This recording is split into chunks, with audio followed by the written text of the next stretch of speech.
येथे उपस्थित लहान मोठे गरीब श्रीमंत म्हातारे युवा युवती आंधळे मात्र दिसू शकणारे बहिरे मात्र ऐकू शकणारे डोकं असणारे डोकं नसणारे डोकं असून सुद्धा उपयोग न करणारे बेवडे न पिणारे फक्त पाणी पिणारे आणि पुढील 2 तास माझं रक्त प्यायच्या उद्देशाने इथं उपस्थित असलेले शाकाहारी मांसाहारी कधी कधी माती खाणारे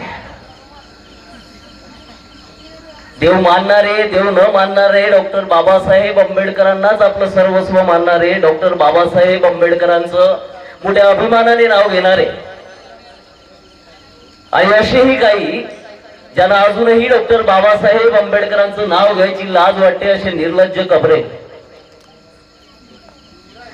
येथे उपस्थित राहिल्यामुळे ज्यांचा लाखो करोडोचा कारभार बुडाला असता म्हणून ते आपल्या घरीच बसून आपल्या मुलींबरोबर पत्नी बरोबर एखादी घर बोलणारी सिरियल पाहत असतील एकतर मग समाजात तेढ निर्माण करणारा पिक्चर पाहत असतील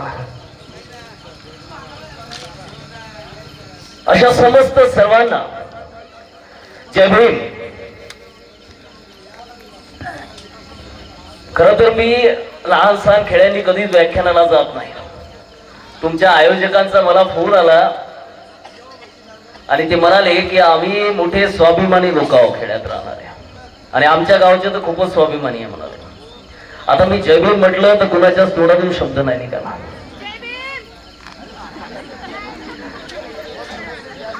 निसर्ग नियमाप्रमाणे ज्यांना 2 हात आहेत किंवा 1 हात आहे त्या हातात मनगट आहे मनगटात जोर आहे आणि आपल्या शरीरात तुमच्याच आई वडिलांचं रक्त वाहतंय त्या प्रत्येकाने असे हात करायचे। दोन्ही हात खांद्यावर दिसते तुम्हाला दिसते असे खांद्यावर हात करायचे आणि मी म्हणतो ते जोरात म्हणायचं जय भीम जय भीम। ये बात हा है स्वाभिमान। हर हाल में साहिब किरदार रहेंगे फूलों की तरह जिन्नते गुलजार रहेंगे और कभी नहीं करेंगे सौदा अपने स्वाभिमान का। हम अम्बेडकरवादी खुददार थे खुददार है और खुददार ही रहेंगे। आमचा स्वाभिमान आमच्या जगण्यातून वागण्यातून बोलण्यातून आमच्या जगाला दिसला पाहिजे। भारतातील किंबहुना जगातील पहिले सत्य मराठी शेतकरी पुत्र तथागत सिद्धार्थ गौतम बुद्ध तलवारीचं टोक आणि बुद्धांची शांतता या दोनही मार्गाने अर्ध्यापेक्षा जास्त जगावर राज्य करणारा सत्यमेव जयतेची भारताला देण देणारा राजा प्रियदर्शी सम्राट अशोक ब्राह्मण क्षत्रिय वैश्य शूद्र चांडाळ आहे अधिकार बाळे नारी नर आदी करुणी वेश्याई असे म्हणून या भारतातील समस्त लोकांना सर्वांना अधिकार आहे जगण्याचा प्रत्येक गोष्ट मिळविण्याचा असे आपल्या अभंगातून सांगणारे संत श्रेष्ठ तुकाराम महाराज 18 पगड जातींचे राजे स्वराज्याचे जनक मुघलांपेक्षा जास्त ज्यांना भारतातील स्वकीयांबरोबरच स्वराज्य निर्मितीसाठी लढावं लागलं असे छत्रपती शिवाजी महाराज आणि आपल्या शेवटच्या श्वासापर्यंत त्या स्वराज्याचं रक्षण करणारे छत्रपती संभाजी महाराज भारताचे खऱ्या अर्थाने निर्माता या भारताचे उद्धार करते। खरं तर एक मुलगा बोलत असताना आता बोलून गेला की लाखो करोडो दलितांचे कैवारी म्हणजे बाबासाहेब। मुळात या सर्व गोष्टी बाबासाहेबांना फक्त आमच्या पुरत्या बांधून ठेवतात। बाबासाहेब फक्त या भारतातील दलितांचे कैवारी नव्हते। म्हणून यानंतर कुठल्याही इथे उपस्थित असलेल्या मुलांनी भाषण द्यायचे तर बाबासाहेबांना फक्त दलितांचे कैवारी म्हणून ओळखायचं नाही। का नाही पुढे सांगतो व्याख्यानामध्ये, काळजी करायची नाही। या भारताचे निर्माता जास्त बिरुद देण्याची त्यांना गरज नाही। विश्वरत्न म्हणावं, भारतरत्न म्हणावं, बोधिसत्व म्हणावं, संपूर्ण जगालाच माहित आहे. एका शब्दात सांगतोय, या भारताचे निर्माता डॉक्टर बाबासाहेब आंबेडकर, छत्रपती शाहू महाराज, लोकशाहीर अण्णाभाऊ साठे, रामास्वामी पेरियार, कर्मवीर भाऊराव पाटील, माता जिजाऊ, माता रमाई, अहिल्याबाई होळकर आणि तत्सम समस्त सुधारकांना सर्वात पहिल्यांदा नमन करतो. खर तर संपूर्ण महाराष्ट्रात फिरत असताना मला इतर समाज बांधव, इतर धर्म बांधव अनेकदा प्रश्न विचारतात, त्यांचा राग अनावर होतो, ते टीका सुद्धा करतात आणि विचारतात की सर तुम्ही आणि तुमचे धर्म बांधव आमच्या देव धर्मावर करून टीका करता. खर तर आज मी तुमच्या सर्वांच्या साक्षीने त्या बांधवांना उत्तर देतो की भावांनो, आम्ही कधीच देव धर्मावर टीका करत नाही. आम्ही देवाच्या मुळातच विरोधात नाही. राग आमचा आहे मनात, मात्र आम्ही ते बोलावं आणि त्यांचा राग करावा आता अशी परिस्थिती मुळातच राहिलेली नाहीये. पुढे जे आम्हाला आमच्या येणाऱ्या पिढ्यांच्या भवितव्यासाठी युद्ध लढायचं आहे, त्या युद्धाची तयारी करण्यात आम्ही वेळ घालवणार आहोत. देवा धर्मावर टीका करण्यासाठी मुळातच वेळ घालवायचा नाही. मात्र आम्हाला आजपर्यंत तरी कळलेलं नाही की आम्ही देवावर टीका करतोय की कुणावर टीका करतोय, कारण आमच्यावर हजारो वर्षाची गुलामगिरी थोपिणारे लोक तरी नेमके कोण होते हेच आम्हाला समजलं नाही. म्हणून मग येईल तो त्यामध्ये बोलल्या जाते आणि येईल त्या पद्धतीने अनेक लोकांना टार्गेट केलं जाते, अनेक लोकांच्या भावना दुखावल्या जातात. आणि त्याच्यामध्ये अडचण सर्वात मोठी ही आहे की इतर समाज बांधवांनो, तुम्ही स्वतःला काही अशा महत्वपूर्ण गोष्टीमध्ये गुरफटवून घेतलंय की आम्ही एखाद्या वेगळ्या ब्राह्मणशाही विचारसरणीच्या, मनुवादी विचारसरणीच्या लोकांच्या जर विरोधात बोलत असेल तर तुम्हाला असं वाटतंय की आम्ही तुमच्याच विरोधात बोलतोय. तुम्ही आमचा दोषी कोण जर आम्हाला शोधून देण्यासाठी मदत कराल, ते यापुढे भविष्यात कधीच देवा धर्मांवर आम्हाला टीका करायची, देवा धर्माच्या विरोधात बोलायची मुळातच गरज पडणार नाही.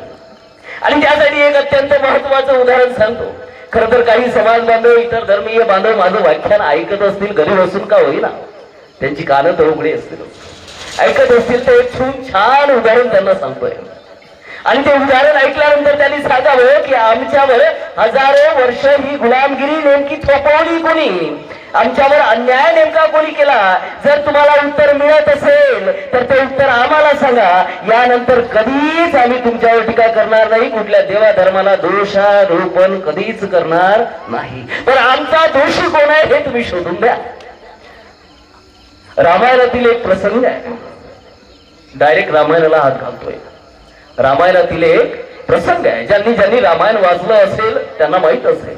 मी जेवढं संविधान वाचलं, जेवढं बाबासाहेबांचं साहित्य वाचलं, जेवढ्या महापुरुषांचे चरित्र वाचले, रामायण सुद्धा वाचलं, भागवत गीता वाचली, अनेक हिंदू धर्मीय साहित्य सुद्धा वाचून पोचलो.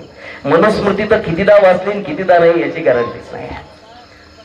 मग रामायणातील एक प्रसंग आहे, एक संभोग नावाचा अस्पृश्य असतो. नाव पा किती छान आहे, संभोग. अस्पृश्याचं नाव काय? संभोग. कुठल्या तरी नालायक आई वडिलांनी आपल्या बाळाचं, लेकराचं नाव संभोग ठेवलं असेल का? संभोग समजते, अर्थ सांगायची गरज नाही. संभोग हा या जगात अस्तित्वात असलेल्या सर्वात अश्लील शब्दांपैकी एक आहे. आणि रामायणात हा शब्द प्रयोग आहे कशासाठी? संभोग नावाच्या अस्पृश्याचं एक उदाहरण दिलंय रामायणामध्ये. आणि त्यात असं आहे की रामाच्या राज्यामध्ये एका ब्राह्मण पुत्राचा मृत्यू होतो. बरोबर शब्द चांगल्या पद्धतीने समजून घ्यायचा. ब्राह्मणाच्या एका पुत्राचा मृत्यू होतो रामाच्या राज्यात. तेव्हा सर्व ब्राह्मण एकत्र येतात आणि राजा रामाकडे जातात आणि म्हणतात की राजे राम, तुमच्या राज्यात काय होत आहे? आमचे ब्राह्मण मृत्युमुखी पडत आहे. राम म्हणतोय की कारण काय असावं, का बरं ब्राह्मणांचा मृत्यू होतोय नेमका? तेव्हा ब्राह्मण म्हणतात कुठला तरी अस्पृश्य तपश्चर्या करत आहे म्हणून आमचा ब्राह्मण मरत आहे. कुठला तरी अस्पृश्य तपश्चर्या करताय. राम म्हणाले काय करायचं मग आता, चला निघू शोधू आणि त्याचं शीरकरण करून टाकायचं. राम आणि ते ब्राह्मण सर्वच्या सर्व शोधायला निघाले. गावाच्या बाहेर आले. एका झाडाला उलटा लटकलेला संभोग तपश्चर्या करत होता, उलटा लटकून सर्वांना दिसलं. ब्राह्मण म्हणाले की रामराजे बघा, आम्ही म्हटलं होतं ना, एकदम सत्य आहे, आमच्या ब्राह्मणांचे मृत्यू हा तपश्चर्या करत आहे म्हणूनच झाले. खाली उतरवलं जाते आणि राम तलवार काढते आणि तलवारीत एका वारामध्ये त्या संभोगचं शीर कलम करून टाकते. आम्हाला कधी समजलंच नाही हो की आमचा दोषी राम आहे की ते ब्राह्मण आहेत की तो हरामखोर सला रामायण लिहिणार आहे. आता या तिघांपैकी कोणीतरी दोषी असेल. आम्हाला तुम्ही दोषी शोधून द्या तिघांपैकी कोण, आम्ही त्याच्यावरच टीका करू, त्यालाच घेऊ आडव्या हाताला. आम्हाला समजलंच नाही ना आमचा दोषी कोण आहे. आम्हाला जेवढे समजते त्यानुसार आम्हाला माहित आहे की या भारतातील ब्राह्मणशाही आमचा सर्वात मोठा शत्रू आहे. आमचाच नाही हो, आमचंच वाटोळं नाही केलं, इतर धर्मीय लोकांना तुमचं सुद्धा सत्यानाश या ब्राह्मणशाही विचारसरणीनेच केला हरामखोरांनी. हे आम्हाला समजलं पाहिजे. या ब्राह्मणशाही विचारसरणीच्या भोवती तुम्ही स्वतःला गुरफटून घेतलं आणि आम्ही जेव्हा जेव्हा या ब्राह्मणशाहीवर वार करतो, आम्ही जेव्हा जेव्हा या मनोवादावर वार करतो, तेव्हा तेव्हा तुम्हाला असं वाटतं की आम्ही तुमच्यावर वार करतो आणि त्यामुळे खऱ्या अर्थाने समाजात तेढ निर्माण होत आहे. अन्यथा समाजात तेढच निर्माण झाली नसती. तेढ निर्माण व्हायची गरजच नाही. ह्या लोकांनी तुम्हाला सांगितलं, यांनी असं साहित्य निर्माण करून ठेवलं की राम सेतू पाण्यावर तरंगते. पण यांनी नालायकांनी हे नाही सांगितलं की राम सेतू निर्माण करण्यासाठी काही असेल त्याचा इतिहास, कुठल्या तरी इंजिनियरचं काम असेल. मग यांनी असंही सांगायला पुरलं असतं ना, किंवा हे असंही सांगू शकले असते तुम्हाला की राम सेतूचं इन्फ्रास्ट्रक्चर खूप बेस्ट आहे, त्यावेळी इंजिनिअरिंग क्षेत्रात प्रगत होतं रामराज्य. पण हे अभिमानाची गोष्ट नाही सांगितली आहे ना. याने काय सांगितले तुम्हाला, राम सेतू चमत्कारिक दृष्टीने त्याचे दगड तरंगतात म्हणते पाण्यावर. मग याने तुम्हाला मूर्खात काढलं ना, आम्हालाच थोडी मूर्खात काढलं. मूर्खात कोण काढलं, तुम्हाला मूर्खात काढलं ना. काही अभिमानाच्या गोष्टी राजा रामाच्या बद्दल सांगू शकले असते की तुम्हाला, पण त्यांनी सांगितले का, मुळातच नाही. म्हणजे तुमचा सत्यानाश कोणी केला, त्यांनीच केला. ऐक नाही. एक महाराज आला होता आमच्या अमरावती जिल्ह्यामध्ये, तिथे त्याची मोठी भागवत कथा होती, लाखोनो लोक होते, मोठ्या प्रमाणात लोक तिथे मेले सुद्धा. तो आला आणि अमरावतीत येऊन म्हणाला की म्हणजे विद्यार्थ्यांना बेलाचे पानं लावले पाहिजे, म्हणजे पिंडीले पास होऊन जातात म्हणते. याच्या मायने याला असंच पास केलं होतं काय माहित. बेलाचे पानं लावा म्हणजे पिंडीले पोट्टे पास होतात म्हणे. सांगा बरं आता किती मूर्खात काढणं हे. बरं इतर धर्मीय लोकांना तरी ही गोष्ट पटते काय, आणि तुमच्या घरात असलेले मुलं बाळ असतील त्यांनी तुम्ही काय बेलाचे पानं पिंडीले लावूनच पास केलं काय. तुम्हाला हे दिसून आलं की हे तुम्हाला आमचंच नाही यांनी वाटोळं केलं, आम्हाला 1000 वर्ष गुलामगिरीत नाही ठेवलं यांनी, आताही ते तुमचा सत्यानाश करू राहिले. हे समजलं पाहिजे. म्हणून तुमचे आमचे दुश्मन काही वेगळे नाहीये. आता त्यांचा विषय जाऊ द्या हो. आमचेही गबाळे होते, बाबासाहेबांनी रस्ता दिला, त्या रस्त्याने आपण चला. तुम्ही काय केलं त्या रस्त्यासाठी, तुमचं काय कर्तृत्व आहे. काय करावं लागलं तो रस्ता बांधण्यासाठी बाबासाहेबांना, किती त्याग करावा लागला, कशा पद्धतीने तो रस्ता निर्माण केला बाबासाहेबांनी माहित आहे. त्याची 4 गोळी गमावी लागली तो रस्ता निर्माण करण्यासाठी. आयुष्य तो रस्ता निर्माण करण्यासाठी द्यावं लागलं. आपल्या पत्नीला आपल्या मुलाबाळांना कधी भेट देऊ शकले नाही आणि तुमच्या माझ्यासाठी तो रस्ता निर्माण केला. आणि आज तोच रस्ता येथील राज्यकर्ते मनुवादी लोकांकडून त्या रस्त्यावर खड्डे पाडण्याचे काम चालू आहे, त्या रस्त्याला खराब करण्याचे काम चालू आहे. तो रस्ता पूर्णपणे वाईट करून टाकला या लोकांनी. आम्ही तरी म्हणतोय की बाबासाहेबांनी रस्ता दिला, त्या रस्त्याने आपण चला. आणि हे म्हणणारे कोण आहे, काही जण आहे, 100तले 10 जण असतात फक्त हे म्हणणारे, बाकीचे तर काही घेणं देणंच नाहीये. श्रीमंताची वाडी, त्यात मार्बलची माळी, सुंदरच बायको तिला सुंदरच साडी, पर्यावरण गेलं चुल्यात म्हणजे पाहिजे 4 चाकी गाडी. नंतर मग मुलीला एका नोकरदार चांगल्या सुशिक्षित शेती असली पाहिजे म्हणजे सोबत अशा नवऱ्याची जोडी, पोट्याचे वेगवेगळ्या प्रकारचे साडे बुरवायचे आमच्यामध्ये किळी, आणि शेवटी जाऊन मग वृद्धाश्रमात बसण्याची पाळी. हेच आहे, याच्या पलीकडे आयुष्य नाही आहे. म्हणून मग समाजासाठी काही करता येत असेल तर जिवंत असताना करा. 100 जणातील 10 जण समाजासाठी कार्य करतात, 90 जण त्यांना मागे सोडायचे काम करतात. दुसरे काम आम्ही कधी केले नाही. का? कारण बाबासाहेबांचा संघर्ष आम्हाला कधी समजला नाही. बाबासाहेबांचा संघर्षच आमच्या पुढे कधी आला नाही. काय केलं बाबासाहेबांनी? अरे पोटची 4 गोळे गमावली. डॉक्टर बाबासाहेब आंबेडकर अमेरिकेला शिकायला होते. अमेरिकेला शिकायला असताना रमाई एकटी मुंबईमध्ये, आणि बाबासाहेबांचा गंगाधर नावाचा मुलगा आजारी पडला. खूप आजारी पडला होता. रमाईने तसाच गंगाधरला घेतलं, कणीस घेतलं, अंगावर साडीचा पदर टाकला, डॉक्टरांकडे पळत धाव सुटली. डोळ्यात अश्रू होते. डॉक्टर साहेब, डॉक्टर साहेब, डॉक्टर साहेब, माझ्या गंगाधरला काय झालं बघा डॉक्टर साहेब. डॉक्टरने बघितलं, टेबलावर ठेवलं आणि उत्तर दिलं तपासल्यानंतर की रमाई, तुमच्या मुलाला दुर्धर आजार झालाय, त्याचा लवकरात लवकर इलाज करावा लागेल आणि त्यासाठी पैशांची गरज आहे. रमाई पदराला पाहत येते, एक खडकू सुद्धा नाही. रमाई तशीच गंगाधरला घेऊन घराकडे निघते. मांडीच्या बाजूला गंगाधरला ठेवते आणि एक पत्र घेते, कागद घेते, पेन घेते. बाबासाहेबांना पत्र लिहायला लागते आणि लिहिते, बाबासाहेब मला पैशांची गरज आहे. बाबासाहेब, बाबासाहेब आपला गंगाधर आजारी आहे. बाबासाहेब मला गंगाधरला गमवायचं नाही. बाबासाहेब मला पैसे पाठवा. बाबासाहेब. रमाईच्या अश्रूने तो पत्राचा कागद ओला चिंब होऊन जाते. लागोलाग 8 दिवसात ते पत्र अमेरिकेला पोहोचते. बाबासाहेबांना वाटते काहीतरी आनंदाची बातमी असेल, घरदार चांगल्या पद्धतीने सुरळीत चालू असेल, माझ्या रमाईने लिहिलं असेल. बाबासाहेब पत्र उघडतात. जेवढ्या अश्रूंनी माता रमाईच्या ते पत्र ओलं झालेलं असते, तेवढेच अश्रू बाबासाहेबांच्या, किंबहुना त्यापेक्षा जास्त अश्रू बाबासाहेबांच्या डोळ्यातून व्हायला लागतात. त्या पत्रावर पडतात आणि ते पत्र पुन्हा एकदा अश्रूंनी नावून निघते. आणि वाचतात तर काय, रमाई म्हणते की बाबासाहेब मला पैशांची गरज आहे, मला गंगाधरला गमवायचं नाही.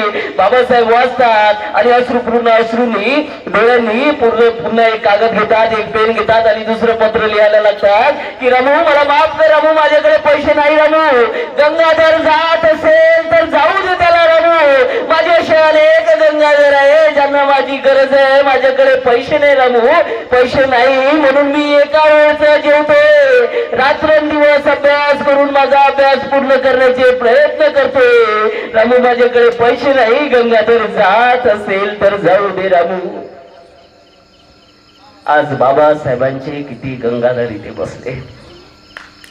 जर तो गंगाधर बाबासाहेबांनी जाऊ दिला नसता तर आज तुम्ही आम्ही इथे या आरामात आणि माझ्यासारख्या व्यक्तीचं व्याख्यान मुळातच ऐकत बसले नसते. शक्यच नव्हतं. कारण बाबासाहेबांनी आमच्यासाठी जे केलं ते देव सुद्धा आमच्यासाठी करू शकत नाही. या भारताचा गृहमंत्री म्हणाला होता, टकला काय म्हणाला होता, अमित शहा माहित आहे, अमित शहा म्हणाला होता की आंबेडकर आंबेडकर आंबेडकर म्हणण्याची पॅशन झाली म्हणे. एवढ्या वेळेस देवदेव केलं असतं तर स्वर्ग भेटलं असतं म्हणे. नाही, अरे तू काय सांगतो आम्हाला स्वर्गांच्या गोष्टी. आमच्यासाठी देव बाबासाहेबच आहे. अरे जिसने दिया संविधान वही हमारा भगवान. ज्यांनी संविधान दिलं तेच आमच्यासाठी देव आहेत. आता देवांची गरज नाही. तरी जर आमच्यावर तुम्ही देव थोपवत असाल तर मग आम्ही देवांचा विरोध करूच. मग तुमच्या नाका डोळ्यातून उतरलो तरी चालते, फरक पडत नाही. फरकच पडत नाही. आम्हाला संविधानानुसार जगायचं आहे. संविधानच आमचं सर्वस्व आहे आणि संविधानच या भारताला या जगाची महासत्ता बनविणार आहे हे आम्हाला समजलं पाहिजे. पण त्या पलीकडे जाऊन हे सुद्धा समजलं पाहिजे की त्या संविधानाचं रक्षण करण्याची जबाबदारी सुद्धा तुमची आमची आहे, जे आम्ही विसरत चाललोय. अरे भारतीयों के अधिकार के खातिर जा पहुंचाओ लंदन तक, भीम नाम की वाणी गूंजी गोलमेज सम्मेलन तक. वंचित शोषित महिलाओं को उनका हक दिलवाना था, जिसके लक्ष्य को पूरा करना भगत सिंह का सपना था. रियासतों में बिखरे भारत को जुड़ने की एक आशा दी और लिखकर श्रेष्ठ संविधान भारत को एक परिभाषा दी. अपनी कलम से देश को उसने एक सूत्र में जोड़ा था, संविधान की रक्षा का पर जिम्मा हम पर छोड़ा था. और स्वाभिमान का जीवन मैं इस संविधान से पाता हूँ, इसलिए बाबा तेरे चरणों में मैं नित नित शीश झुकाता हूँ. आम्हाला जर स्वाभिमानी आयुष्य कोणी दिलं असेल तर ते फक्त आणि फक्त डॉक्टर बाबासाहेब आंबेडकर आहे. तत्पूर्वी काय होतं आमचं आयुष्य, आमचं सोहळा हो. इथे बसलेल्या माझ्या माता भगिनी आहेत आणि जे घरू बसून ऐकत असतील त्यांनी सुद्धा कानं उघडे करून ऐकावं, माळ्यावर यावं. काही इतर जाती धर्माचे असतील त्यांनी सुद्धा ऐकावं की बाबासाहेबांनी आमच्यासाठी काय केलं. म्हणून मी नेहमी म्हणतो बाबासाहेब फक्त दलितांचे कैवारी नव्हते, मुळातच नाही. बाबासाहेब या भारताचे निर्माता होते. आधुनिक भारतात एक जन्मदाता डॉक्टर बाबासाहेब आंबेडकर आहेत. का म्हणतोय, माता मावल्यावर तुम्ही इथे बसल्या, पण ज्यावेळी भारताचं संविधान अस्तित्वात नव्हतं आणि मनुस्मृती अस्तित्वात होती त्यावेळी काय होत होती. आज काय परिस्थिती आहे हो. आम्ही पाहतो की प्रत्येक दिवशी आम्ही कुठली ना कुठली बातमी ऐकतोय की 10 वर्षाच्या मुलीवर बलात्कार झाला, तिची हत्या करण्यात आली. एका वैवाहिक स्त्रीचा बलात्कार करण्यात आला, तिची हत्या करण्यात आली. अशा अनेक मन हेलावून टाकणाऱ्या घटना आमच्या पुढे येतात. किती ही वासना आमच्यामध्ये भरली. ही वासना आली तरी नेमकी कुठून. जेव्हा आम्ही उत्तर शोधण्याचे प्रयत्न करतो तर ही वासना मुळात या भारतात प्राचीन कालखंडापासून लोळण्यात आली, आमच्या मनात, आमच्या रक्तात घुसविण्यात आली. आली कुठून. अव्यंगागी सौम्य नामनी हंसवारन गामिनी तनु लोमकेश दशना मृद्वंग मृदुळ हे स्त्रियम. समजते काय? नाही समजत, नाही समजत ना, समजणारच नाही. आणि त्याच्यात वांग्याची भाजी खूप चांगली झाली होती तुमच्या आजची, त्याच्यात तुम्हाला इंद्रायला सांग जेवले ना. 4 वाजतापासून जेवण होतं ना. आता आता तर ते जी राहायला लागलं थोडस अंगात, तर येईनच आहे ना. तसं ते कोणालाच समजणार नाही. कारण भाषा कोणती? संस्कृत. अहो माझ्या बापाला संस्कृत भाषा शिकून होती दिली यांनी. मुंबई विद्यापीठात बाबासाहेब जेव्हा संस्कृत भाषा शिकण्यासाठी गेले होते तेव्हा यांनी घेऊन दिली संस्कृत भाषा. तेव्हा नाईलाज असतो बाबासाहेबांना फ्रेंच भाषा शिकावी लागली होती, पारशी भाषा शिकावी लागली होती. पण मी जे आता बोललो ही संस्कृत भाषा आहे. माझ्या बापाला संस्कृत भाषा शिकण्यापासून थांबविलं होतं. माझ्या बापानं अशी काही कृपा करून ठेवली, अशी काही करणी करून ठेवली की आज बाबासाहेबांचं लेकरू संस्कृत भाषा शिकलं आणि तुमच्या पुढे बोलत सुद्धा आहे. औरंगागी सौम्य नामनी हंसवारन गामिनी तनु लोमकेश दशना मृद्वंगा मृदुळ हे स्त्रियम. पाहिजे वासना कुठून आली. याचा अर्थ असा होतोय, याचा अर्थ असा होते की प्रत्येक मुलाने, युवकाने, पुरुषाने अशाच मुलीबरोबर लग्न केलं पाहिजे जी औरंगागी आहे, म्हणजे सुंदर शरीराची आहे. सौम्य नामनी, जे खूप सौम्य अशा नावाची आहे. हंसवारान गामिनी, म्हणजे हंसासारखी चाल असणारी आहे. तर लोमकेश दशना, जिचा लोम एकदम सुदृढ आहे, तिचे केस लांब सळक काळे भोर आहे आणि मोत्याप्रमाणे दात आहे. पाहिजे रे बा अशा पोरीसोबत लग्न करायचं. कोण म्हणताय? मनुस्मृतीतील 3रा अध्याय श्लोक क्रमांक 11.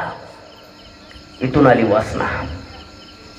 बरं ही एक गोष्ट नाही. काही काही म्हणतील याच्यावर तर्क वितर्क लावतात, काही काही लोक टीका करायची असते तर काही बोलतात. एकच गोष्ट काय पकडून बसले, एवढी मोठी मनुस्मृती. अरे मी मनुस्मृतीतल्या 1000 गोष्टी सांगतो तुम्हाला. अशा तुमच्या 10 पिढ्या निघून जातील त्या मनुस्मृतीचा अभ्यास करायला. मी मागच्या माझ्या आयुष्यातल्या 8 वर्ष गमावले.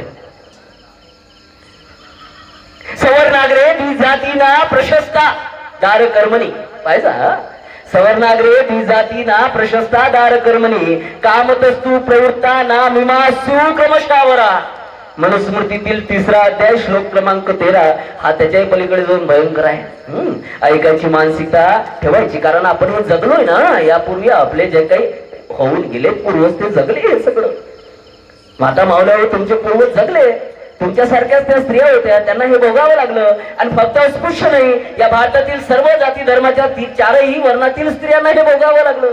काय आहे? सवर्णाग्रे द्विजातीना प्रशस्ता दार कर्मणी कामतस्तु प्रवृत्ता ना मीमांसु क्रमशावरा. आणि याचा अर्थ असा होते की या भारतातील 4ही वर्णात राहणारे जे लोक आहेत किंवा जे युवक आहेत, माणसं आहेत, त्यांनी त्यांच्याच वर्णातल्या मुलीबरोबर विवाह केला पाहिजे. म्हटलं येतपर्यंत बरं आहे की नाही. म्हणजे आता काय, आता पाहायचं ना तुम्ही. आता आम्ही एवढं हुशारपणा करतो, बाबासाहेबांना लेकरू मानतो. कोणती आहे पोटजात? आपली पोटजात कोणती आहे? बसले सोमस आहे. सोमस आहे ना. लाडवण चालते, लाडवणाची पोरगी चालते. ओ काही मुरल्या सुरल्या लोकांना समजी नाही. बाबासाहेबांना लेकरू मानता, बाबासाहेबांना बाप मानता, लाजा वाटल्या पाहिजे रे. तुमच्यामध्येच तर सारा भेदभाव आहे. तुम्ही काय शिकवता जगाला? सोमसाले लाडवणाची पोरगी चालत नाही, लाडवणाले सोमसाची पोरगी चालत नाही. आम्ही दुसऱ्यावरच टीका करत बसलो आहोत. काय म्हणते मनुस्मृती? मनुस्मृती म्हणते की या 4 वर्णातील लोकांनी त्यांच्याच वर्णातल्या मुलीबरोबर विवाह केला पाहिजे, पण पुढची ओळ अत्यंत महत्वाची आहे. जिच्या बरोबर विवाह केला तिच्यापासून जर मन भरलं असेल, ते जर तुमची कामवृत्ती पूर्ण करू शकत नसेल, तुमचं मन भरू शकत नसेल, तर नंतर मग तुम्ही तुमच्या खालच्या वर्णातल्या एखाद्या मुलीबरोबर विवाह करा. म्हणजे आता इथे पाहिजे बरं, समजून घ्या. घरवाली बाहेरवाली, घरवाली वासना होईल म्हणजे स्वतःच्या वर्णातील मुलीचा शोषण करा, नंतर मग दुसऱ्या वर्णातील मुलीचं शोषण करा. हे आहे वासना. इथून आली. कुठून आली वासना? आज जे आम्हाला हे बातम्या ऐकायला मिळतात ना, हे तिथून आमच्यामध्ये काढण्यात आलं. हे आम्हाला समजलंच नाही, कारण आम्ही कधी संस्कृत भाषा समजूनच घेतली नाही, आणि त्या लोकांनी संस्कृत भाषा कोणाला शिकूही दिलं नाही. आजही भारतात संस्कृत भाषा शिकल्या जाते का? नाही. शाळेमध्ये काही गोष्टी छोट्या मोठ्या शब्द युद्ध शिकल्या जातात, अदरवाईज नंतर मग कॉलेज लाईफला आलो तर आम्हाला काही संस्कृत शिकवल्या जात नाही. बाबासाहेब शिकले, म्हटलं आपल्यालाही शिकावं लागेल. जर बाबासाहेबांची चळवळ पुढे जायची आहे तर मग संस्कृत शिकणं नितांत गरजेचं आहे. मग संस्कृत शिकलो, संस्कृत शिकल्यानंतर अध्ययन केलं, अध्ययन केल्यानंतर अनेक अशा गोष्टी डोळ्याच्या पुढे आल्या, आणि विचार केला की जर माझी माता भगिनी या मनुस्मृतीनुसार जगली तर किड्या मुंग्याची तर खूप मोठं आयुष्य आहे हो. तुमचं तेवढं आयुष्य आलं नसतं. बाबासाहेबांनी ते मनुस्मृतीचं दहन केलं, म्हणून आज तुम्ही इथे बसलेले आहे. एवढंच नाही, मी बोललो की मी हजारा गोष्टी सांगू शकतो. अशील कामवृत्तो वागुनर्वा परिवर्जित उपचर्य स्त्रिया साधवा सतत देवतपत्ती, हाय मनुस्मृतीतील 5व्या अध्यायातील 157वा श्लोक आहे. कोणाला शंका असली, इतर धर्मीय असो की स्वधर्मीय असो, त्या प्रत्येकाने मनुस्मृती आणायची वाचायची. एकही शब्द जर चुकीचा निघत असेल तर महाराष्ट्रभरात फिरणं सोडून दे. अशील कामवृत्त वागुनर्वा परिवर्जित उपचर्य स्त्रिया साधवा सतत देवतपत्ती. अर्थ काय आहे माहित आहे तुम्हाला? प्रत्येक पत्नीचा पती हा चरित्रहीन का असोना, अशीलवान का असोना, त्याचे बाहेरील एखाद्या स्त्री बरोबर अनैतिक संबंध का असोना, तरी सुद्धा त्याच्या पत्नीने तोंड उघडायचं नाही असा अर्थ होते. त्याला देवाप्रमाणे पूजलं पाहिजे असा अर्थ होते. देवतपत्ती देवाप्रमाणे पूज म्हणते. त्याने काही केलं चालेल, तो कितीही नालायक असेल, कितीही हरामखोर असेल, कितीही लुच्चा असेल, कितीही चोट्टा असेल साला, तरी त्याला देवाप्रमाणेच पूज म्हणते. पूजसाल का हो? माता मावल्या पूजसाल काय? नाही ना. मग बाबासाहेबांना पूजलं पाहिजे की नाही? पूजलं पाहिजे की नाही बाबासाहेबांना? तुमचा आवाज आला पाहिजे. बाबासाहेबांना पूजलं पाहिजे ना? पूजलं पाहिजे. या गोष्टी कोणी सांगणार नाही. मी नेहमी प्रत्येक ठिकाणी जाऊन सांगतो की बाबांनो, मी भाडोत्री व्याख्याता नाही हो. मुझे तालियों की जरूरत नहीं. शब्द बरोबर लक्षात द्यायचे कि मुझे गालियां देना पसंद भी नहीं और गालियों पे तालियां देने वाले लोग भी पसंद नहीं. म्हणून तुम्ही टाळ्या माराव्यात, हसावं, खिदळावं यासाठी मी महाराष्ट्रभर फिरत नाही. जे सत्य आहे ते लोकांच्या पुढे मांडण्यासाठी फिरतो. याचे अनेक दुष्परिणाम मला भोगावे लागतात, पण फरक पडत नाही. आजही हा देह सोडून दिला आणि आजही या चळवळीत जर मृत्यू झाला तरी हे आयुष्यच बाबासाहेबांनी दिलेलं आहे. जेवढे जगलो बाबासाहेबांच्या कृपेनं, त्यांच्या पुण्यानं खूप ऐशोआरामात जगलो आणि चांगला जगलोय. नाहीतर काय होती हो आमची गत? काय होती? मेलेलं जनावर गावाच्या बाहेर ओढून न्यावं लागायचं. तेही असं जनावर की ज्याला किडे लागलेले राहायचे. एका एकूण त्या जनावराला किडे खायचे आणि दुसऱ्या एकूण आम्ही मांस काढून खायचो. काय गत होती आमची? मग आज जे आम्हाला आयुष्य भेटलं हे काय? मग आम्ही तरी देवदेव केलं पाहिजे का? मुळातच नाही. मग आम्ही देवदेव करत नाही तर तुमच्या डोळ्यात का खुपतोय? प्रश्न आहे सर्वात मोठा. तुमचा देव तुम्हाला लखला, आम्ही येतो का मदत? नाहीये. बाबासाहेबांनी कलम 25 मध्ये लिहून ठेवलं की या भारतातील प्रत्येक व्यक्तीला सत्सद विवेक बुद्धीचं स्वातंत्र्य आहे. म्हणजे त्याच्या बुद्धीला जे पटेल त्या देवाचं तो आचरण ठेवू शकते, त्याला स्वीकारू शकते, त्या धर्माचं जातीचं तो आचरण ठेवू शकते. एवढंच नाही, त्याचा प्रचार प्रसार करू शकते, मुक्त प्रकटीकरण करू शकते, न लाजता. आता तर आमच्यामध्ये काही आहे कपडे चाले बाबासाहेबांचं नाव घ्यायला भेटतात. लाज वाटते त्यांना जय भीम म्हणायची. आहे ना?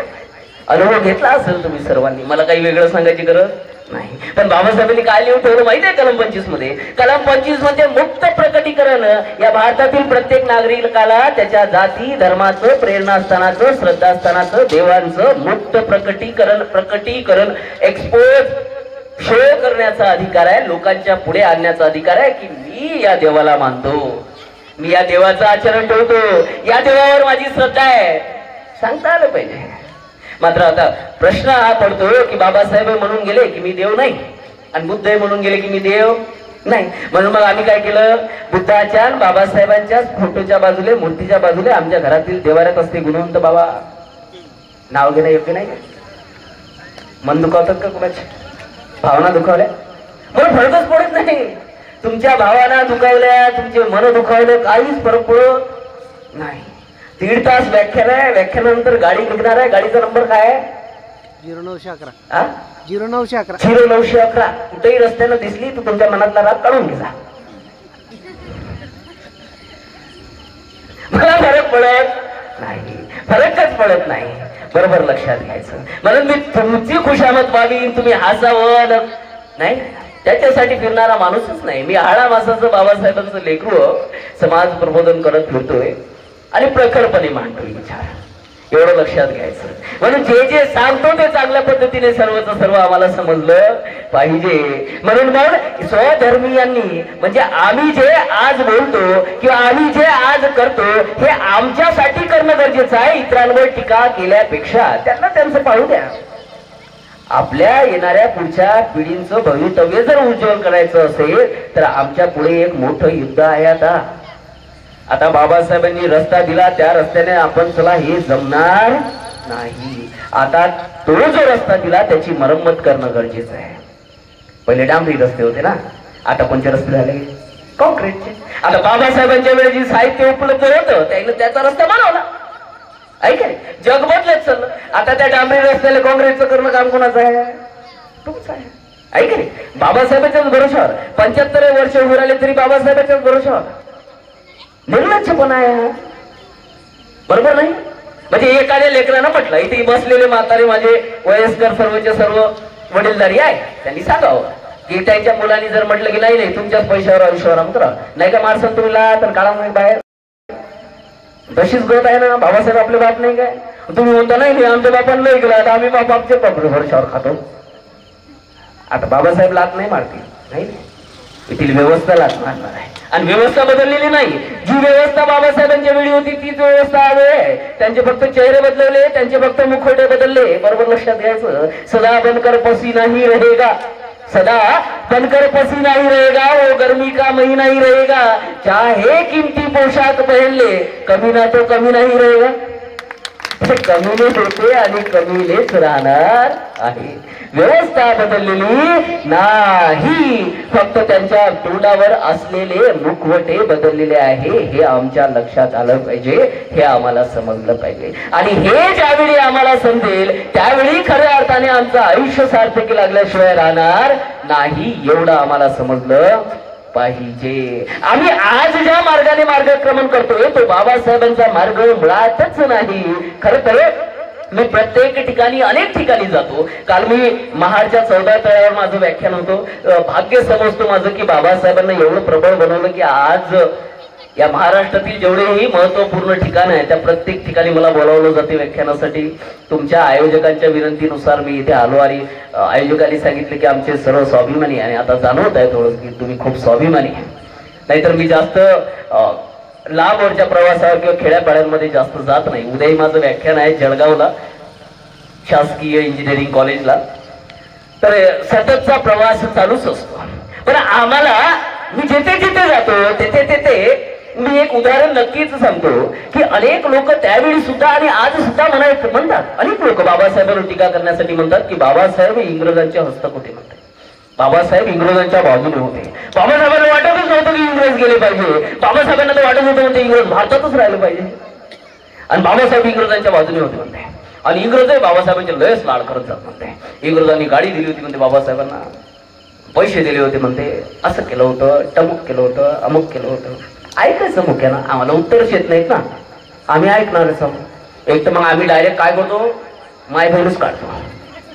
आमचे युवक पहा ना, माझ्या सोशल मीडियावर मोठ्या प्रमाणात ऍक्टिव्ह असते, माझी पूर्ण 5 लोकांची टीम काम करते आणि अनेकदा त्याच्या खाली येणारे व्हिडिओ, त्याच्या खाली येणारे कमेंट्स वाचतात आणि अनेकदा मलाही सांगतात आणि कधी कधी मी बोर झालो तर मग ते कमेंट वाचतो, आनंद वाटते थोडं साक्षी वगैरे ऐकून, भरून शिवाय देतात आणि मग आमचे काही कमी नाही आहे, एक पाऊल पुढे, एक पाऊल पुढे. नाही, हे मार्ग आपले नाही आहेत, हे बाबासाहेबांचा मार्गच नाहीये. मुळात जे लोक म्हणतात की बाबासाहेब इंग्रजांच्या बाजूने होते, त्यांनी मला सांगावं की इंग्रजांनी कधीतरी बाबासाहेबांचा सन्मान केला का? जे जे इंग्रजांच्या बाजूने लढले, जे जे इंग्रजांसाठी काम करत होते, त्या प्रत्येकाला इंग्रजांना सन्मानार्थ सर ही पदवी दिली होती. नाईटहूड पदवी म्हटलं जाते, जे इंग्लंडचा सर्वात मोठा सन्मान आहे. कोणाला मिळाली माहिती आहे भारतात? ज्या व्यक्तीला भारताचा राष्ट्रपिता म्हटलं जाते, महात्मा गांधीला सर पदवी दिली होती इंग्रजांना. आता मला सांगा बरं, असं कोणीतरी असेल का? इंग्रज काय एवढे साधे होते काय की तू त्याले, आता कसं आहे, काही काही शब्द निघतात, सांभाळतो. मला सांगा, आपण एखाद्याला चिकोटे घेऊन आलो, तू जागा देईन का कशाला? अरे सांगा ना, नाही ना. मग आता जर गांधीने इंग्रजांच्या विरोधात काही केलं असतं तर गांधीचा सन्मान कशाला केला असता? इंग्रजांनी काही काम होतं का? म्हणतच नाही. बरं, गांधींना जाऊ द्या, राजेंद्र प्रसादांना काही पदवी द्यायचं काम होतं, पंडित नेहरूला पदवी द्यायचं काम होतं, बरं त्यांनाही जाऊ द्या, रवींद्रनाथ टागोरांना सर ही पदवी द्यायचं काम होतं का? नाही. भारतातील अनेक जवळपास शेकडा म्हणजे 100 लोकांना त्यावेळी इंग्रजांनी त्याच्या पूर्ण कालखंडात सर ही पदवी दिली, सर पदवी दिली, सर सन्मान केला यांचा. कशाच्या खुशीत? हे आमच्या विरुद्ध लढायला उडाले म्हणून आम्ही यांचा सन्मान. असं होईल काय? नाही ना.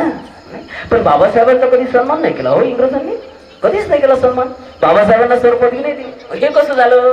इंग्रजांच्या बाजूने लढणारे बाबासाहेब, त्यांचा इंग्रजांनी सन्मान केला नाही, आणि तुम्ही म्हणता की इंग्रजांच्या विरोधात लढणारे गांधी, नेहरू, प्रसाद, रवींद्रनाथ टागोर याचा इंग्रजांनी सन्मान केला. या जगातील कोणीतरी असा मूर्ख आहे का की एखादा माझा दुश्मन आहे मी त्याचा सन्मान करेल? आहे काय? मुळातच नाही. अरे एक एक गोष्ट या इतिहासातील बाबासाहेबांची विद्वत्ता आमच्या पुढे मांडणार आहे, आणि येथील ब्राह्मणशाही मनुवादी विचारसरणीच्या लोकांनी जो खोटा इतिहास आमच्या पुढे पेरून ठेवलाय, तो सर्व खोडून काढण्यासाठी गरजेचा आहे. फक्त आता गरज आहे आमच्या युवा पिढीला तो इतिहास चांगल्या पद्धतीने वाचण्याची आणि सर्वांपुढे आणण्याची. कारण अनेक गोष्टी अशा आहेत मंचावर उपस्थित सर्वांना सांगतो आणि तुम्हा सर्वांना म्हणतो.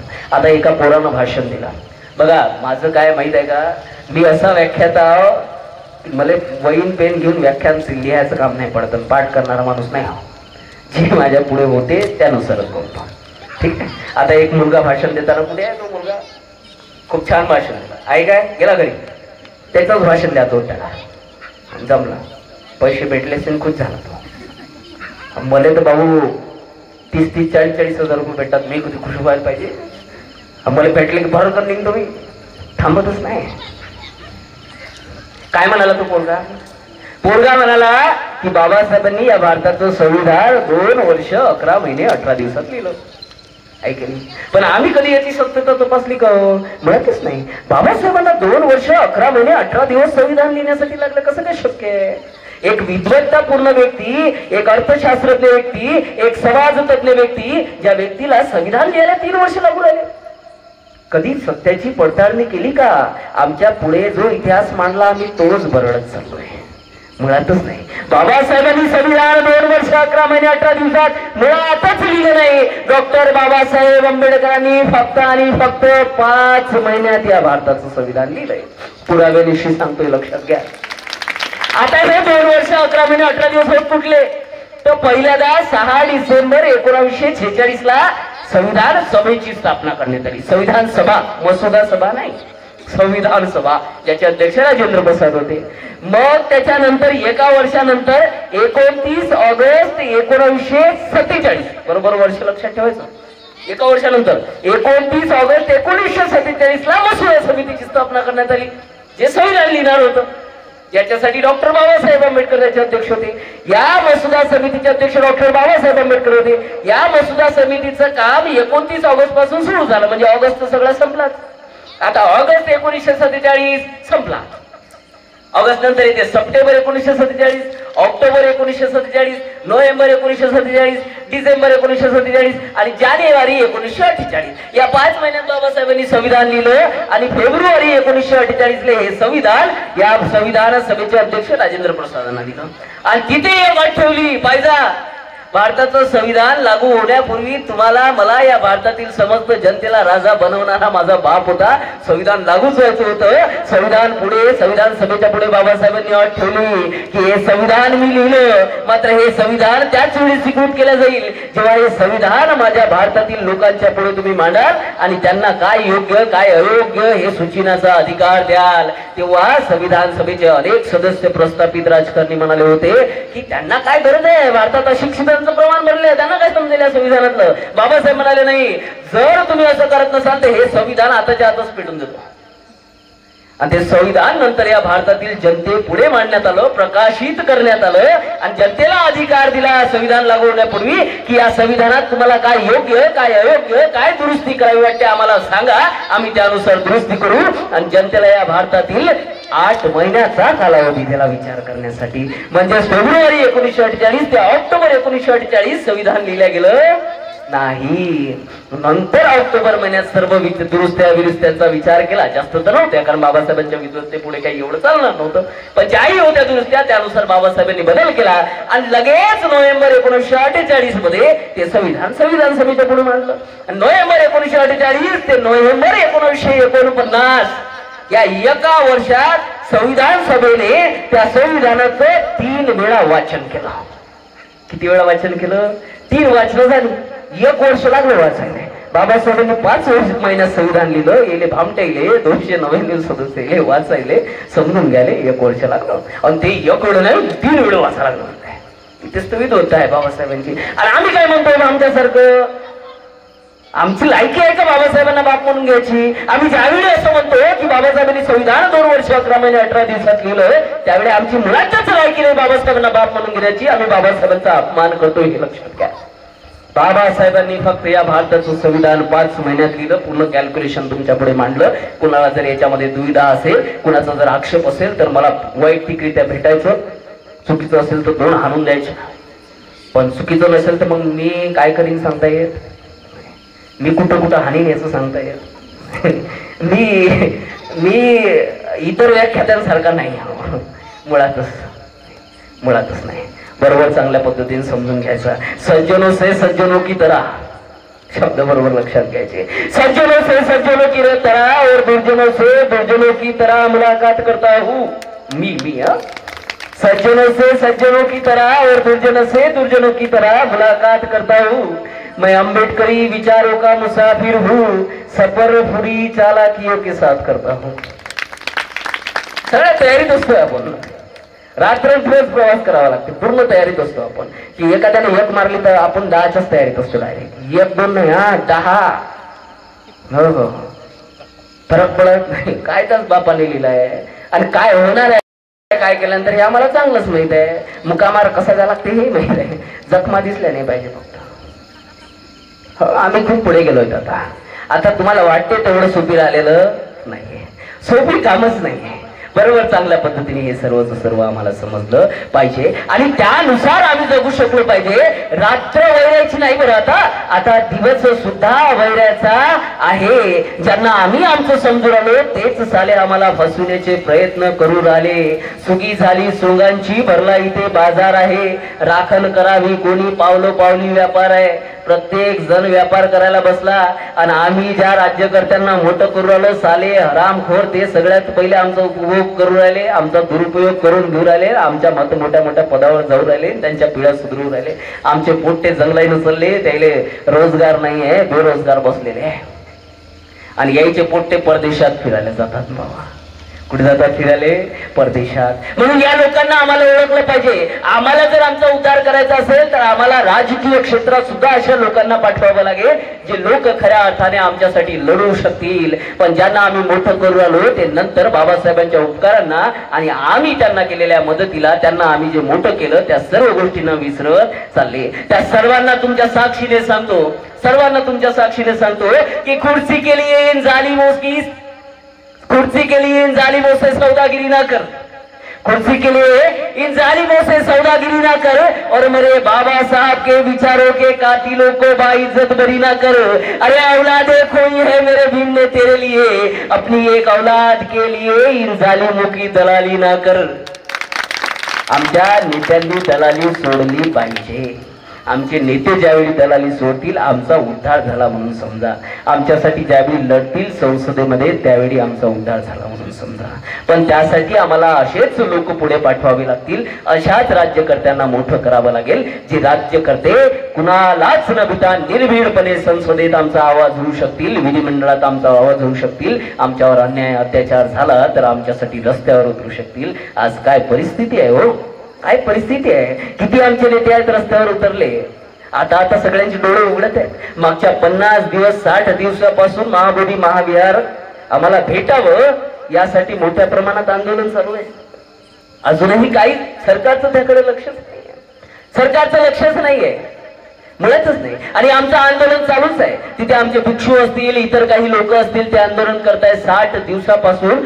60 दिवस जर आम्हाला आंदोलन करावं लागते बाबासाहेबांचं संविधान असलेल्या राज्यामध्ये, तर मग याच्यापेक्षा मोठी शोकांतिका काय आहे हे आम्हाला समजलं पाहिजे। आणि त्याच संविधानानुसार, त्याच संविधानाच्या कलम 330 नुसार या भारताच्या संसदेमध्ये 84 खासदार एससीचे असतात आणि 47 खासदार एसटीचे असतात। 84, 47, 130च्या वर आकडा सरला। या 130 खासदारांना हरामखोरांना जर बाबासाहेबांचे उपकार समजले असते तर साल्यांनो आतापर्यंत तो बीटी ऍक्ट रद्द झाला असता संसदेत, जर तुम्ही 130 एकत्र आले असते तर। पण येत नाहीत ना, शोकांतिका आहे। आणि त्याही पेक्षा नालायक आम्ही त्यांना तिथे पाठवलं ना। कोणी पाठवलं? आम्ही त्यांना तिथे पाठवलं। खोक्यात नेत्यांनी विकला जरी इमान आहे, माणसांनो तुम्हीही विकलं मतदान आहे। आणि तुमचीच नाजायज औलाद आहेत हे नेते, म्हणूनच तुमची येणारी खानदान बर्बाद आहे। आमचा दोष आहे, दोष पूर्णचा पूर्ण कोणाला जातोय? आम्हाला जातोय। म्हणून आम्ही बाबासाहेब आज वाचले पाहिजे। बाबासाहेब डोक्यावर घेऊन नाचण्याची वस्तू नाही आहे। संविधान हमारे बाप ने लिखा हे म्हणण्याच्या अगोदर आम्हाला आमच्या मनातील एका कोपऱ्यातील एखाद्या भागाला, एखाद्या अवयवाला तरी ते वाटलं पाहिजे की खरंच ही म्हणायची आमची लायकी आहे का। आमची लायकी तेव्हा निर्माण होईल जेव्हा या भारताचं संविधान आम्ही चांगल्या पद्धतीने समजून घेऊ आणि ते संविधान चांगल्या पद्धतीने आत्मसात करू, त्या संविधानाने पुढे जाण्याचे प्रयत्न करू। मात्र आमचे रस्ते भरकडत चालले, आमचा युवा वर्ग कुणीकडे चालला हे न सांगितलेलंच बरं, सर्वांना चांगल्याच पद्धतीने माहित आहे। म्हणून बाबासाहेबांचा जो मार्ग होता, मी मगाशीच बोललोय की बाबासाहेब एकमेव अशी व्यक्ती आहे की इंग्रजांनी त्यांचा कधी सन्मानही केला नाही, पण बाबासाहेबांना कधी इंग्रजांनी जैलातही टाकलं नाही। गांधीला 3-3दा टाकलं जैलात। किती वेळ टाकलं माहिती आहे का तुम्हाला तुरुंगात? गांधीला 3-3दा। या भारतातील त्यावेळेचे बाबासाहेबांच्या समकालीन जेवढेही नेते होते त्या सर्वांना इंग्रजांनी तुरुंगात टाकलं, पण बाबासाहेबांना एकदाही तुरुंगात टाकलं नाही का? बाबासाहेब काय बोलायचे नाही? अरे बाबासाहेब तर त्यांच्या देशात जाऊन, अरे बाबासाहेबांनी ज्यावेळी पहिली डॉक्टरेट मिळवली ना, PhD, त्यासाठी जो प्रबंध लिहिला ना, त्या प्रबंधात सुद्धा इंग्रजांच्या विरोधातच लिहिले बाबासाहेबांनी। वाचा, द प्रॉब्लेम ऑफ रुपी वाचावा लागेल। तो ग्रंथ ज्यावेळी तुम्ही वाचाल तेव्हा तुमच्या लक्षात येईल की हा ग्रंथ खरं तर इंग्रजांच्या विरोधात आहे। आणि असं का म्हणतोय मी? जर ग्रंथ वाचता येत नसेल तर डॉक्टर बाबासाहेब आंबेडकरांचे जे अर्थशास्त्राचे प्राध्यापक होते कोलंबिया युनिव्हर्सिटी मधले, त्यांचं एक पत्र अजूनही उपलब्ध आहे त्या प्राध्यापकाचं। त्या प्राध्यापकांनी बाबासाहेबांना पत्र लिहिलं होतं, कारण त्या प्रॉब्लेम ऑफ रुपी आणि PhD मिळवण्यासाठी जो प्रबंध होता त्या प्रबंधाची प्रस्तावना त्या प्राध्यापकांनी लिहिली होती। आणि ते प्रस्तावना लिहिण्यासाठी कुठलाही व्यक्ती तसाच प्रस्तावना लिहित नाही, पहिल्यांदा ते पुस्तक वाचते, मग त्या प्राध्यापकाने सुद्धा ते पुस्तक वाचलं। आणि तो प्राध्यापक पुस्तक वाचल्यानंतर काय लिहिते माहिती आहे? बाबासाहेबांना म्हणते, मराठीत सांगतोय, इंग्लिश मध्ये आहे ते, मराठीत सांगतो की इंग्रजांच्या ब्रिटिशांच्या विरोधात असलेला तिखटपणा या ग्रंथातला कमी करा, नंतर मी याची प्रस्तावना लिहितो। आणि मी प्रस्तावना जरी लिहिली तरी याच्यामध्ये इंग्रजांच्या विरोधात असलेला तिखटपणा जर तुम्ही कमी केला नाही तर मग अर्थशास्त्राची तुमची जी पदवी आहे ते ब्रिटिश सरकार किंवा मग लंडनचं स्कूल ऑफ इकॉनॉमी आहे ते भेटू देणार नाही, हे शब्द आहे. म्हणजे बाबासाहेब त्यांच्याच देशात जाऊन त्यांच्या विरोधात बोलणारे एकमेव व्यक्ती होते. एवढंच नाही, गोलमेज परिषदेमध्ये खडसावून सांगणारे एकमेव डॉक्टर बाबासाहेब आंबेडकर होते की आता इंग्रजांनी आम्हाला स्वातंत्र्य द्यावं, आता आमच्या सहनशक्तीची मर्यादा पाहू नये.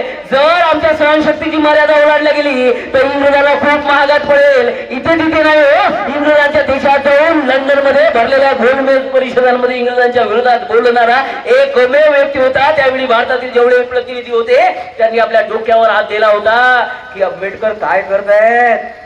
पण बाबासाहेबांना भीती नव्हती, निर्भीड होता माझा बाप. तरी सुद्धा इंग्रज कधीच बाबासाहेबांच्या विरोधात कुठलीच कायदेशीर कारवाई करू शकले नाही. का नाही करू शकले हो? कारण बाबासाहेबांच्या संपूर्ण आयुष्याचं सारच हे आहे की बाबासाहेब प्रत्येक लढाई नियमानेच लढले, नियम सोडून लढाई लढले नाही. म्हणून आम्हाला आज त्या नियमांची गरज आहे, त्या नियमाने आम्हाला जगावं लागेल. माझं उद्या सायंकाळी परभणीला व्याख्यान आहे. जळगावचं झालं की परभणी. आता विषय निघाला म्हणून सांगतोय की परभणीत मोठं प्रकरण मागच्या 1-2 महिन्याच्या अगोदर सर्वांनाच माहित आहे, संपूर्ण भारतभरात माहितच आहे परभणीचं प्रकरण काय झालं. तर ते परभणीचं प्रकरण झालं आणि ते परभणीचं प्रकरण आटोपल्यानंतर लगेच 2 दिवसात परभणीच्या पोलिसांनी 450 लोकांवर गुन्हे दाखल केले. किती? 450. कोणावर? आपल्यावरच. 450. जेव्हा मी त्याचा अभ्यास केला, त्याच्यावर रिसर्च केली, अनेक काही गोष्टी गोळा केल्या, तेव्हा लक्षात आलं की त्या 450 लोकांपैकी 200 फक्त युवक होते हो माझे. बाबासाहेबांचे 200 लेकरं होते. आता त्यांच्यावर लागल्या केसेस दंगलीच्या, जाळपोळ करण्याच्या, फोडफाड करण्याच्या, दंगली भडकवण्याच्या, ज्या आयुष्यभर त्यांच्यावर हटू शकणार नाही.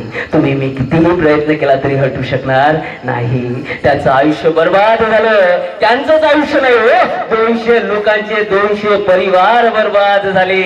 एवढं विसरू नका. का? कारण आम्ही नियमांना सोडून लढाई करतोय. हे आमची सर्वात मोठी शोकांतिका आहे, सर्वात मोठी चूक आहे. आणि येथील मनोवादी लोकांना तेच होय ना, आम्ही चुकलो पाहिजे आणि चुकल्यानंतर यांनी आम्हाला पकडलं पाहिजे, म्हणजे आमच्या येणाऱ्या पिढ्या बर्बाद होतील. आता 200 युवकांवर जर केसेस लागल्या तर नोकऱ्या नाही, काही नाही, काही नाही. हाती आलं ते काम करावं लागेल. कुणी गुंडेगारी क्षेत्राकडे जाईल, कुणी चोरी करेल, कुणी शेतात काम करेल, कुणी बेरोजगारीत राहील, कुणी टेन्शन मध्ये येऊन, डिप्रेशन मध्ये येऊन आत्महत्या करेल. झाले 200 कुटुंब उद्ध्वस्त. बायकोही चांगली भेटणार नाही. घरात जर पैसाच नसला तर भांडणं, किंतोको, लाव लाव लाव लाव लाव लाव, काय होणार आहे? सुख समृद्धी कुठे नांदते? जे गरजेचं आहे ते आमच्या घरात असणं म्हणजे सुख समृद्धी आहे, गरजेपेक्षा जास्त नाही. पण आज जर आमचे अशा पद्धतीचे भवितव्य आमच्या 200 मुलांचे जर खराब होत असतील तर मग त्यांच्या घरात पुढे काय राहणार आहे? काय राहणार आहे? मजुरी करून होऊ शकते का? आज तरी शक्य आहे का हो? आज तरी शक्य आहे का? नाही, शक्य नाहीये. 300 रुपये रोजाने निंद्यानं जा. हप्त्याचे किती होतात? किती होतात? 2100 रुपये होतात. काय करता तुम्ही 2100 रुपयात हप्त्याचे? महिन्याचा आपण जर हिशोब लावला तर 8000 होतील, कारण काही बिळ्या काढायलाही पाहिजेत ना. आहे की नाही? काही काही माता मावल्या पानाला चुना लावणारे असतील, आहेत ना, त्यालाही पाहिजे तर म्हणून 8000 पकडायचे. काय होते 8000? काय होते 8000? शाळेत गेले कधी ऍडमिशन करायला पोराची, लेकराची? गेले काय? काय फीज आहे नर्सरीची? माझी मुलगी 1.5 वर्षाची आहे. माझी मुलगी 1.5 वर्षाची आहे. खरं तर तिला पाहिल्यानंतर घरातून निघायचं मन होत नाही, पण बाबासाहेबांसाठी आयुष्य आहे पूर्णचं पूर्ण, त्या कारणाने निघावंच लागते. चळवळीसाठी आयुष्य द्यावं लागते. तर मग मी मोठ्या एका शाळेला कॉल केला. ओळखीचे तिथे लोक होते, कारण मी एक प्राध्यापक, एक शिक्षक असल्यामुळे बरेच लोक ओळखीचे आहे. आणि मी म्हटलं का हो नर्सरी टाकायचं काय वय आहे? म्हणाले 2-2.5 वर्ष, 3 वर्ष होऊ द्या. म्हटलं बरोबर, म्हणजे पुढच्या वर्षी आपल्या पोरीला टाकावं लागते. आपल्या नाही म्हटलं, मी माझ्याच म्हटलं, माझ्या पोरीला टाकावं लागते. म्हटलं मॅडम फीस किती आहे? म्हणाला 18,000. नर्सरी होई. नर्सरी म्हणजे माहिती आहे का तुम्हाला काय होते? नाही समजत? काय नाही समजत? हे पा, एक डोंगर आहे, हा, एक टेकडी आहे, एक दगड आहे आणि एक खळा आहे. नर्सरी म्हणजे खळा होय, खळा. आणि हा डोंगर म्हणजे पहिला वर्ग. घे ना आता कसं करा, डोंगरापासून खाली 18,000 रुपये. म्हणजे नर्सरी नंतर KG1. KG1 नंतर KG2 आणि KG2 नंतर पहिला वर्ग घे ना टोले. आमची सुरुवात पहिलीपासून झाली. आमच्या घरापाशी बालवाड्या असायच्या, दुधाचे पाकिट भेटत जात म्हणून जात जा, आणि 4थी पर्यंत तर ते तांदळाच्या थैल्या भेटत जात म्हणून जात जा, 4-4, 5-5 किलो, नाही का? हो की नाही? हो. आता किती आहे फीस? 18,000 रुपये नर्सरीची फीज. आता काय वेगवेगळ्या शाळांची वेगळी असते, मी काही नाव सांगत नाही किंवा त्याबाबत बोलणं काही गरजेचं नाही. मात्र तुम्हाला काय वाटते, अशा पद्धतीने मजुऱ्या करून आम्ही सर्व गरजा पूर्ण करू शकतो का? नाही करू शकत. म्हणजे आम्ही जसं जगलो तसंच आमच्या मुलाबाळांना सुद्धा. आणि ते शिव्या देते ना पुढे जाऊन, मग शिव्या देते ते लेकरू. मनातून तरी 3 शिव्या की साल्यांनी आमच्यासाठी काहीच करून ठेवलं नाही. म्हणणारच आहे, अहो करावंच लागेल तुम्हाला. कोण करणार आहे मग? कोण करणार आहे? केलंच पाहिजे. प्रत्येक आई वडिलांनी केलं पाहिजे. फक्त हे भामट त्या लायकीचं आहे की नाही? आहे की नाही? आणि ते आमची महामाया त्या लायकीची आहे की नाही हे आम्हाला समजलं पाहिजे. ते जर नालायक असतील मग नका करू, पण जर लायक असतील, एका पोलीस दलात असलेल्या आपल्या जावयाच्या हाती दिलेल्या मुलीच्या घरी जायचे आणि तिला उसने पैसे मागायचे. तिच्याजवळ पैसे नसले तर चोरून, नवऱ्याच्या चोरून ती बापाला, बाबा रामजीला एक भांड द्यायचं सोन्याचं, गहाण ठेवायचं. गहाण ठेवून पुस्तक आणायचं आणि जेव्हा बाप पेन्शन येईल तेव्हा ते पोरीचं भांड सोडवायचं आणि परत पोरीला चोरूनच नेऊन द्यायचं. काय केलं मारून रामजी? जर रामजी नसते तर बाबासाहेब असते का? मुळातच नाही. अहो बाबासाहेबांना तर आई तर नव्हती, आई मुळातच नव्हती. मात्र रामजींनी कधी आईची कमी भासू दिली नाही. किती प्रेम केलं. आणि आज बाबासाहेब ज्या दृष्टीने आम्हाला दिसतात, आम्ही बाबासाहेबांना ज्या प्रकारे पाहतो, ते सर्वची सर्व कृपा बाबा रामजींची आहे हे आम्हाला समजलं पाहिजे. म्हणून प्रत्येक आई वडिलांचं कर्तव्य आहे की प्रत्येक आई वडिलांनी आपल्या पाल्याला, मुलगी असो की मुलगा असो, चांगल्या पद्धतीने शिक्षण दिलं पाहिजे. आणि फक्त शिक्षण देता कामा नये. बरोबर लक्षात घ्यायचं. खरं तर मी मगाशी बोललो की साल्यांनी यांनी खरा इतिहास आमच्यापर्यंत येऊच दिला नाही, खरे बाबासाहेब आमच्यापर्यंत येऊच दिले नाही. आता आम्हाला काय सांगितलं जाते की बाबासाहेब म्हणाले शिक्षण हे वाघिणीचं दूध आहे, आणि पेतो तो गुरगुरल्याशिवाय राहत नाही. काही भामट्यासारख्या गोष्टी सांगतात. बाबासाहेबांनी असं म्हटलं, कुठं लिहिलेलं आहे? कुठं वाचलं बे तुम्ही? कुठं वाचलं बे? बाबासाहेबांनी असं कुठे लिहून ठेवलं? वाघिणीचं दूध आहे, जो पेतो तो गुरगुरल्याशिवाय राहत नाही. शिक्षण कुठे वाचलं रे बाबा? पेपरात एखाद्या, बाबासाहेबांच्या पुस्तकात एखाद्या, कुठे तो वाचलं असेल? तुमच्यापैकी कोणी जिवंत होतं का बाबासाहेब म्हटले तेव्हा तुम्ही ऐकलं म्हणून कानाने स्वतःच्या? मग कसे म्हणता बे भामटे? काही लोक सांगू राहिले म्हणून राहिलो नाही. बाबासाहेब म्हणालेच नाही. बाबासाहेब काय म्हणाले ते समजून घ्या. मी शिक्षणावर होतो म्हणून बोलतोय. बाबासाहेब म्हणाले होते की शिक्षण हे दुधारी तलवार आहे. दुधारी तलवार म्हणजे अशी तलवार जिला दोन्ही बाजूने धार असते. इकडून चालवा की इकडून चालवा, शत्रू नष्ट झाला म्हणून समजा. फक्त एवढं लक्षात राहिलं पाहिजे की बाबासाहेब म्हणाले होते की त्या दुधारी तलवारला जे लोक योग्य दिशेने चालवू शकतील त्यांचं शिक्षण कामाचं आहे. त्यांनी जर अयोग्य दिशेने ती तलवार चालवली की स्वतःचा सत्यानाश करून घेण्यासाठी ते स्वतःच कारणीभूत असतील. म्हणून तुम्ही शिक्षण घेऊनच योग्य होणार नाही. फक्त शिक्षणाने सगळ्या गोष्टी होतात आणि तुम्हाला पूर्णची पूर्ण विद्वत्ता प्राप्त होते आणि यश प्राप्त होते असं नाही. तुमच्या शिक्षणाचा उपयोग तुम्हाला चांगल्या पद्धतीने करता आला पाहिजे. शिक्षणाची दुधारी तलवार या समाजाच्या कल्याणासाठी उपयोगात आणता आली पाहिजे. आपल्या समाज बांधवांच्या डॉक्टर बाबासाहेब आंबेडकरांच्या चळवळीसाठी उपयोगात आणली पाहिजे. हे आम्हाला पहिल्यांदा समजलं पाहिजे. एवढं चांगल्या पद्धतीने समजून घ्या.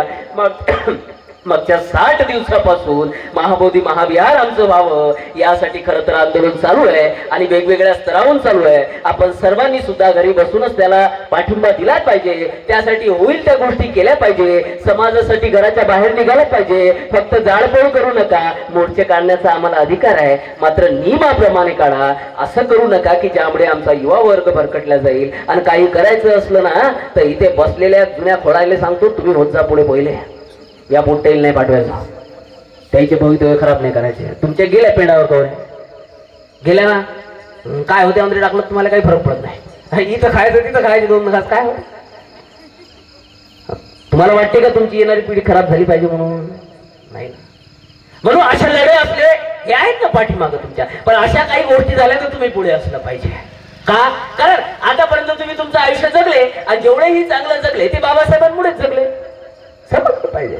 म्हणजे कुणावर तरी थोपून देणे ही बाबासाहेबांची चळवळ नाही. बाबासाहेबांची चळवळ आहे की स्वतःहून काहीतरी करणे, की माझा या चळवळीत वाटा असला पाहिजे. म्हणून महाबोधी महाविहाराच्या बाबत काही 2 शब्द शेवटचे सांगतो आणि नंतर मग माझं हे लांब लचक लांबलेलं पूर्ण व्याख्यानाला विराम देतो. खरं तर आपण सर्वजण खूप सज्जन आणि खूप स्वाभिमानी आहे की एवढा वेळ तुम्ही इथे बसून राहिले. माझ्या व्याख्यानाचं एक वैशिष्ट्य असते, मी जिथे जिथे जातो माझ्या व्याख्यानात ऐकणाऱ्यांना पाहणाऱ्यांना टाळी वाजवायला सुद्धा वेळ भेटत नाही, भेटतच नाही. अनेक व्याख्याते आहेत जे तुम्हाला हसव्यासाठी येतात आणि त्याला मग नंतर खुशामत, ते आपल्याला जमत नाही. तुम्ही टाळ्या वाजवल्या पाहिजे, हसले पाहिजे गरजेच नाही, तुमचे मस्तक सुधारले पाहिजे हे आम्हाला समजलं पाहिजे. आणि या भारतातील जेवढेही समाज प्रबोधनकार होऊन गेले, जेवढेही योग्य पद्धतीने समाज सुधारक होऊन गेले, ते सर्वचे सर्व हेच सांगतात की डोक्यात प्रकाश पडला पाहिजे, डोक्यात प्रकाश पडला पाहिजे. आणि आता आमची भीम जयंती आहे. आता भीम जयंतीला काय असते माहिती आहे का? आता तुमच्या गावाच्या आयोजकांचं, तुमचं सर्व गावकऱ्यांचं तर अभिनंदन करायला पाहिजे. तुम्हाला तर किती तुमचे आभार मानले तर कमीच पडेल की छोटंसं गाव, अनेक जण तुम्ही इथे बसलेले आहात आणि तुमच्या गावात माझ्यासारख्या एका व्यक्तीचा जो खूप महाग म्हणून वक्ता म्हणून ओळखला जाते त्याला बोलावलं आणि तुम्ही ऐकून आले. अनेक ठिकाणी भामटे लोक नाच गाण्याचे कार्यक्रम ठेवतात, गाण्याचे कार्यक्रम. जंगी मुकाबला डॉक्टर बाबासाहेब आंबेडकरांच्या जयंती निमित्त भीमगीतांचा जंगी मुकाबला. भीमगीत राहते एका इकडे, तो घेते गायक तिची, ते घेते याची. हो, हाच अनुभव आहे ना. ऐका तुम्ही, युट्यूबवर उपलब्ध आहेत व्हिडिओ, नसतील तर मग मला म्हणा. तो तिला आवाज देते, अरे भामट्यांनो, बाबासाहेबांची जयंती साजरी करताय, लाजा वाटल्या पाहिजे, लाजा वाटल्या पाहिजे की नाही? गाडगे महाराजांसारखे प्रबोधनकार पाहिजेत. घरातील ताट म्हणून टाका म्हणे, जगायचं पण लेकरांनी शिकवा. गाडगे महाराजांनी केलं का तुमच्या समोर अशा गोष्टी? राष्ट्रसंत तुकडोजी महाराज काय म्हणतात ग्रामगीतेत? काय म्हणतात?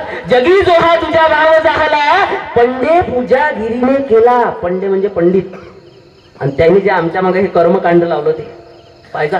तुकडोजी महाराज तर आपल्या समाजाचे नव्हते ना भाव, तुमच्या जातीचे नव्हते, माझ्या जातीचे नव्हते. पण तुकडोजी महाराज काय म्हणतात? तुकडोजी महाराजांनी विचार केला का लोक हसले पाहिजे, मला चांगलं वाटलं पाहिजे? कुठलाच समाज सुधारकाने हा विचार केला नाही. जो खरा समाज सुधारक तो सत्यच बोलला.